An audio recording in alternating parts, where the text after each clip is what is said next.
All right, I've got a couple big announcements for you guys. Number one, PFF's player prop tool is now available on the web for all PFF Plus subscribers. And number two, PFF Plus is 40% off right now. If you use the promo code BLACKFRIDAY, you get all of the same data, grades, and analytics that all 32 NFL teams use, all 136 FBS teams use. As well, you get access to our 2026 NFL mock draft simulator, that world-class player prop tool that can help you nail all of your bets, and of course, the best fantasy football tools on the planet as well. Again, 40% off PFF Plus right now when you use the promo code BLACKFRIDAY.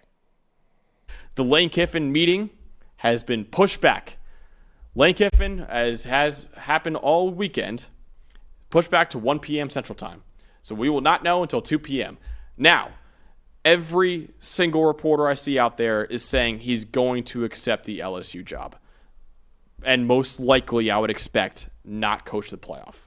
So any reaction to what we expect to be the news at 2 p.m. I can believe that it got pushed back again, considering we should have known yesterday morning, and it got dragged all the way out to midnight, and we still didn't know. And now it's like, okay, 9 a.m. meeting today. No, now 1 p.m. meeting today. I expect this to be pushed back until the national title game at this point, honestly. But what do you expect? What do you make of the expected news of Lane Kiffin going to LSU and not coaching Ole Miss in the playoffs? I don't think at this point it's that much of a surprise because there's been speculation about this for, close to a month, right? And obviously Florida was in the mix as well. Now they've shifted their focus elsewhere. And LSU, this was always their guy. Lane Kiffin was their guy, and to the point where we've even said, who knows what? I don't even know what they would do otherwise, right? At one point, didn't you mention in the betting odds that Nick Saban was the betting favorite? Yeah. I mean, this is the lengths that we were going to figure out who in the hell else would be LSU's head coach. And at this point, there isn't anybody else it could have been. It's going to be Lane Kiffin in all likelihood. And as far as Ole Miss goes on the other side of this, they're really, especially with the big result, let's talk about just the game in general. We don't have the official review for it, but they got a huge win at Mississippi State. Trinidad Chambliss was the best player on the field once again, as he's been for them all season. He's been outstanding. Him and Kawan Lacey were really good again. As far as Ole Miss and the playoff implications, there's just, to me, even if you factor in, okay, Kiffin's not there is actually, when I was looking at it again, there's absolutely no way you could drop them lower than number 7. No. You can't. Oklahoma's sitting there at 8. They beat Oklahoma. Yeah. You can't drop them. They're hosting a game. They have to host a game. If there's any reason they are not hosting a game because Lane Kiffin's not there, something's extremely wrong, and we need to rework this whole thing. They have to be at least in the top 7. They got a big win. And look, if Kiffin's not coaching them, then so be it. You go out there as a team and you go, you know what? That's life. It's messed up, but what is it? It's expected that Joe Judge would be the head coach. You still have Pete Golding, your defensive coordinator. I don't know how immediately he would start poaching staff members and things like that. Well, did you see the report that came out from Brett McMurphy saying Lane Kiffin is essentially demanding to finish the year with Ole Miss and also threatening to poach the roster and the staff if he can't finish the year? It has gotten messy in Oxford. Very messy. I don't know how you can go making demands. Really. Also, you're going to poach the staff and players after the year anyway. Yeah. It's not like you're not going to do that if you coach the team in the playoff. I don't know. Because wouldn't coaching Ole Miss be more of an LSU issue? I would imagine right? so. Especially I think Ole Miss also doesn't want him. Signing day coming up, portal coming up. This is the problem with the timing of it all. And why we've talked about, okay, if you're going to hire a coach, do you hire a playoff coach? How does it? I think Ole Miss also does not want him to coach if he's leaving. Because he could also, in the building, I guess he could, be recruiting players to LSU while he's still in the building.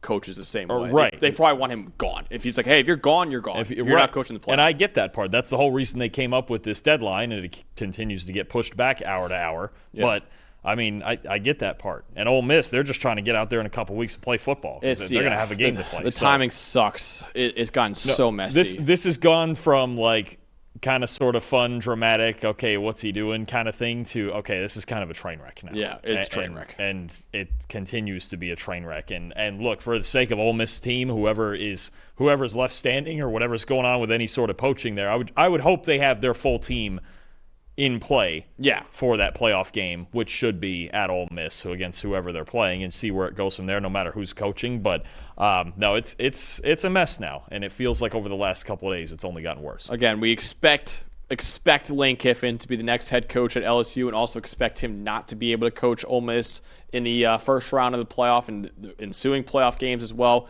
That's what we expect. We're supposed to find out at 10 a.m. Eastern time today, but that got pushed back to 2 p.m. Eastern time today. We won't be live, unfortunately, for that, but we'll break down that news when it comes. Dalton, before we move on, though, real quick, because I think there's been a lot of arguments from people saying, what would you have done if you were Lane Kiffin? If you were Lane Kiffin, would you have stuck around at Ole Miss, sign an extension, stay with this team, do the playoff and all that, or would you have taken what many people consider to be a top 5 job in the country in LSU? I feel I was always in the boat. I thought he was going to lean towards staying, especially with the year they were having, and I might have thought about staying because, I mean, that LSU job comes with so much pressure. I know they have all the resources in the world. That's big, and that's a big deal to him, obviously, right? But it comes with so much pressure, and he's going to have to get it right and have to get it right quick.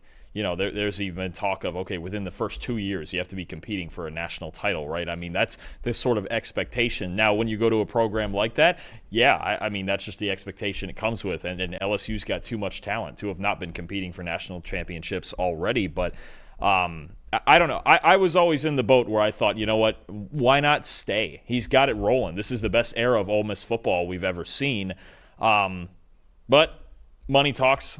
$100 million or whatever's in front of him talks. The resources talk, and LSU, for as long as college football has existed, has basically always had better resources than Ole Miss when it comes to trying to win national championships. But I always thought there was at least a chance he would stay, and you know he's taking the bigger job. And if he feels like he's got a better chance to win a trophy there, then I get it. Yeah, Andrew Harbaugh in the chat saying, I would have stayed just to sell housewife merch. I mean, that was an insane, dude. That's just Lane Kiffin in a nutshell, man. I love him. Yep. Ole Miss fans probably don't love him right now, but I do. I think he's hilarious. And I think that's the one thing is everything that's gone down this week. This is the one coach in the country where none of it is surprising either. No. Oh my God. I mean, no. we've been doing this for 15 years. Oh my God, no. I mean, E60 did a documentary about him and how he's a changed man and all that. Now he's back to doing the same old stuff. Back to when he left Tennessee for USC. He was the head coach of the Raiders, and that was a drama-filled episode too. This is very Lane Kiffin. If I had $90 million thrown at me, I'd jump ship off this show right now. Exactly. $90 million. I mean, exactly.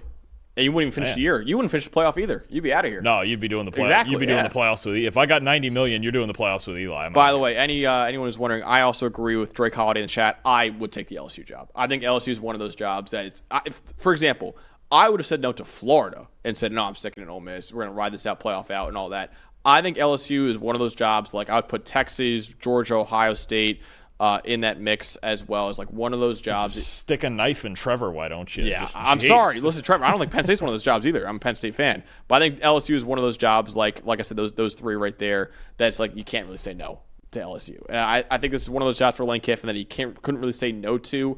Again, the resources are there to win consistent national titles. I think he's kind of maxing out his capabilities at Ole Miss right now, and I don't think Ole Miss can win a national title this year. Probably not going to happen. At LSU, you can build the best team in the country, and I think that's possible. And I think the recruiting base in LSU, the resources at LSU, that stadium's got, the history that LSU's got too, this is one of those jobs for Lane Kiffin I think he just really could not say no to. He said no to the Auburn job a few years ago, and many people thought, it'd be a legendary figure in Ole Miss forever. But this is one of those jobs where you can't say no to. And also, listen, I get it, man. It's a big risk. This is a huge risk for Lane Kiffin. I'm not denying that at all. Staying at Ole Miss, being the hero, returning to Ole Miss, coaching this team in the playoff, and riding it out and having 9-3 years where they're very happy going 9-3 or 10-2. It's a very comfortable life for Lane Kiffin. But I think he wants to chase national titles. And I think the best chance for him to win consistent national titles potentially is at LSU. So again, it's a huge risk. It's the biggest risk of his career, I would argue. But I think it's worth it. I would also take this job at LSU. It absolutely sucks that he can't coach this team in the playoff after Ole Miss is having probably the best year in school history. That sucks. That's more of a product of the college football calendar, I think, though. I also wouldn't argue he has not handled it the best either. I think he could have handled it better than he's done right now. But I would do the same thing at Lane Kiffin's doing right now. I would take the LSU job, and whatever happens, happens. If I can't coach the playoff, that means I can't coach the playoff. But I personally would take the LSU job. It's a very hard decision. It's the biggest risk of his career, but I think it's worth it. And side story, we don't have to get fully into this right now, but who takes over a pretty darn good open Ole Miss job at this point with the momentum they have and the way they've built that? So right now there's talks that John Summerall is going to decide on what he's going to do, whether it be Tulane or Florida.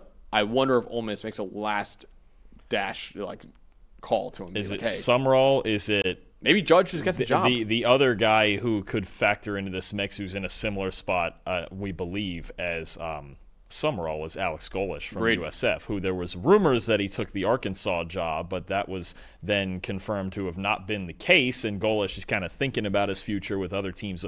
I wonder if that's another call Ole Miss would make. That's going to be a really fun job search, too, when it comes to them. And what Kiffin has built and what he's leaving behind is pretty darn good. Again, the best era basically ever of Ole Miss football. Somebody's got to take that over, too. That's going to be a fun story to watch in the next month or so. Yeah, someone made a great point in the chat saying, everyone thought that LSU would be so great when Brian Kelly took over, too. That's true. But also, the three coaches before Brian Kelly, Ed Orgeron won a national title. Ed Orgeron won a national title at LSU because of the roster he could build at LSU. Guys like Joe Burrow, Jamar Chase, Justin Jefferson, Derek Stingley Jr., those guys don't really go to Ole Miss that often, I would argue. So that's why I think Ed Orgeron, Les Miles won a national title. Nick Saban, the three coaches before Brian Kelly all won national titles at LSU. I think there's a higher ceiling at LSU. Yes, there is a big risk, and Lane Kiffin could end up like Brian Kelly and get fired and not know what to do after that. And he could have been very comfortable and live out the rest of his coaching career in Oxford, Mississippi. So it's a big risk, but I personally would take the job if I was him as well. But